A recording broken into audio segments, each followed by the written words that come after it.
Xo'p. Sizlar do'stlik borasida mana do'stsizlar tortishib qolgan vaqtingiz ham bo'lganmi? Nimadir? Nima qilib qolgan? Tortishib qolgan vaqtingiz ham bo'lganmi? Sekret aytolmayman. Shuni gapirishsa, hop, bo'lmasa sal uchinchi qadam. Sal chiqaring uchun. Endi Turistlarimiz uchun. san'atkorlar bir qandaydir nima deydi?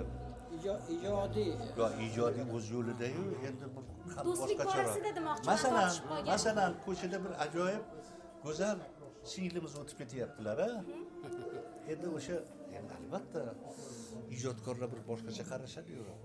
O'sha singlimizga keyin o'shanda balkim menga tuyulgan bo'lsa kerak, u singlimiz, qizimiz G'ulom akaga ko'proq qaryapti-yu.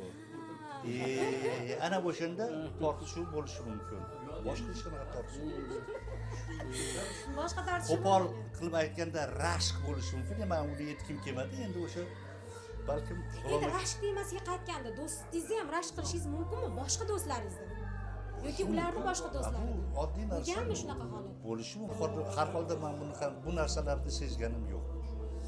Bo'lmasa mana o'sha rahmatli Sherali Jo'rayev bilan do'st bo'lganmiz. Mana Xayrul Qo'layev o'tiribdi. Bir qandaydir tengdosh bir sahnadosh bir shuning uchun unaqa deyarli tortishuvlar bo'lmagan. Bir-biringizga qo'shiq sovg'a qilish fikri bo'lganmi yoki sovg'a qilganmisizlar? Yo'q. Avvalambor yo'nalish boshqacha. Masalan, yallarda yo'nalishi bir boshqacha, G'ulomni yo'nalishi boshqacha, Xayrul Qo'layev boshqacha. Mana ham maqomni ham boplaydi, haligi Lekin eksperiment qilib ko'rishadi-ku, shunaqa bo'lmagan. shuni mana hozir gapingizdan keyin o'ylab ko'ramiz. Xudo xolasa. Eksperiment. Ijodiy eksperiment qilib ko'ramiz. Mayli? Bir-biringlarning yo'nalishini. Ha. Balki mana endi hozir aytyapman-ku, 75 erkak uchun endi boshlanish. Xudo xolasa bir qandaydir g'oya kelib qolar, mana ajoyib shoirimiz yordam berishi mumkin. O'sha g'oyalarni amalga oshirishda harakat qilib ko'ramiz. O'zingiz repertuarlarida. Do'ppi kiyibdi boshiga, qoshiga. Shedevr.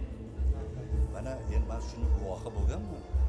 O'sha konsertlarda, rasmiy konsertlarda, davlat tadbirlarida Alloh rahmat qilsin, Sharof Rashidov qarshay chalganlarini men o'z ko'zim bilan ko'rdim. Go'zal ashulalardan biri. Haligi endi haligi yanlarni tarjima qiladigan bo'lsak, o'sha haligi qo'shiq raqs yo qo'shiqqa anaqa bo'ladigan raqs, shuni yalla deyiladi, to'g'rimi? Mana eng chiroyli ifodalab beradigan yo'nalishda mana shu do'ppi kiyibdi boshiga, o'sma qo'yibdi qoshiga. Go'zal. Shu qo'shiqlarni aytgan bo'lardingiz, repertuarlarni. Yo, endi men buni Balki. eshitishim mumkin, lekin aytishim jur'at etolmayman. Chunki buni qoyilmaqom qilib G'ulomjon Yoqubov aytib qo'ygan. Nima kerak bor buni takror etish? Mana shu savolga ko'p savol bersa, nima Botir akamning qo'shiqlarini aytmaysiz? Voy, aytkim keladi. Lekin ayniqsa To'g'rikan ukaga mas'uliyat boshqacha. Boshqalar aytishi mumkin, endi bir eksperiment qoldi. Masalan, men ayta olmayman. Jur'at qilolmaysiz. Jur'at eta olmayman, bu juda katta mas'uliyat. Xuddi o'zidek qilib ijro qilasiz. Yasha. Xullas shunaqa.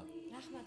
Shu suhbatdan men juda mamnunman. Fursatdan foydalanib, do'stimiz uzoq umr ko'rsin, ijodiy umr ko'rsin, umrlar uzoq bo'lsin. Rahmat katta. Rahmat.